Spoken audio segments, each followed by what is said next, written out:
Concerns are growing as parts of downtown Indianapolis are dealing with trash and waste all over the place. Working for WRTV6's Megan Singh-Torm shows us what's happening and what's being done to keep those areas clean. Business owners at City Market tell us most mornings look like this. Trash everywhere.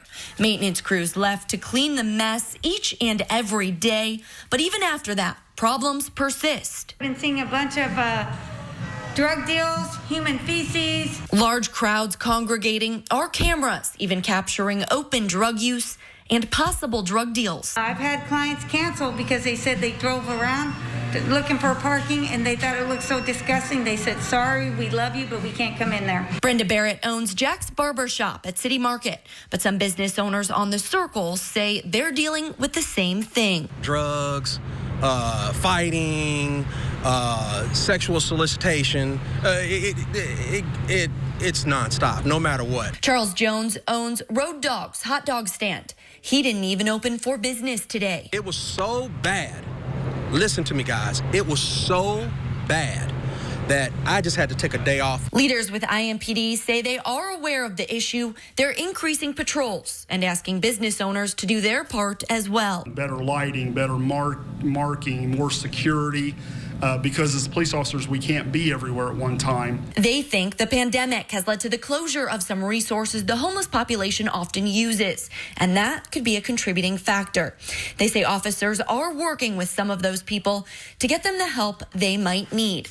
IMPD says downtown is still a safe place to be. I think for some folks it's the optics, right? You get out of your car, you see the trash, you see a lot of folks sitting around. That doesn't mean that there's been any uptick in the violence there. But some business owners say more needs to be done. We need to be proactive about the situation versus waiting for the last minute for something to happen. Working for you, Megan Singh-Torm, RTV6. IndyCar and NASCAR teaming up for the first time at IMS. The three-race schedule game together as planned over the weekend. Now the focus turns toward August. Brad Brown has a look back at how it all went down inside the Speedway in tonight's Sports Extra Spotlight. It's the day after a race weekend here at the Indianapolis Motor Speedway. It's not often we get a chance to come here to the corner of 16th and Georgetown and just ponder what we have seen, but this was, of course, a weekend unlike any other that we have seen here at the Speedway. But from the moment you drove in or walked into the grounds this weekend, it was clear that there was something new, something fresh about this place. The lawn's new. The grass looks amazing. They tell us 4,000 gallons of paint had been put on surfaces and 400,000 square feet of asphalt had been paved. Once the racing got started, though, there was something very familiar about that. It started off with Saturday's IndyCar Grand Prix. When Scott Dixon made a pass for the lead on lap 48, you kind of felt like, well, that day was going to be belonging to the number 9 team once again. Dixon cruised to a 22nd victory, his second straight to start the season, and it looks like he might be the guy to beat in 2020. It's amazing to be able to pick up the first 2 wins of the season, but it doesn't guarantee you anything, man. So, again, we'll just keep our head down, and try and keep staying up front and trying to get some of these points. And it's a great way to start, but again, it doesn't cement anything.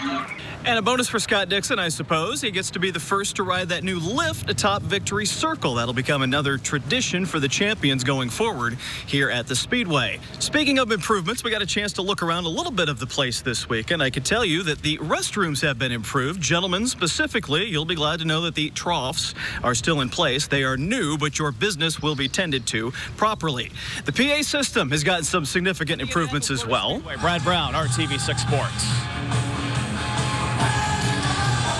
Yeah, and the music selection was improved also. Now, our Dave First was working over the weekend with the IndyCar radio team. He was down in it along pit lane and got a chance to get a look at one of the big improvements at one of the most popular places inside the middle of the Speedway.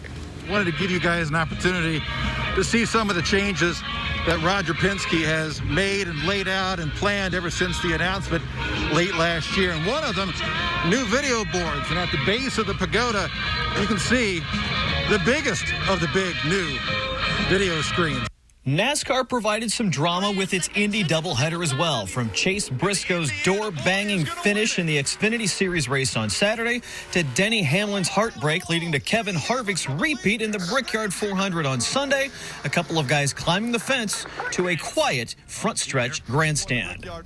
So now with one race weekend under their belts, Roger Penske and the entire team here at IMS will continue the meticulous planning that's taking place to put fans in these stands for the Indy 500 on August 23rd. There will be a lot that goes into it over the course of the next several weeks, but hopefully when race day arrives, the roar of the cars will be joined by the roar of the fans right back here at the Brickyard. The countdown is on. At the Indianapolis Motor Speedway, Brad Brown, RTV 6 Sports.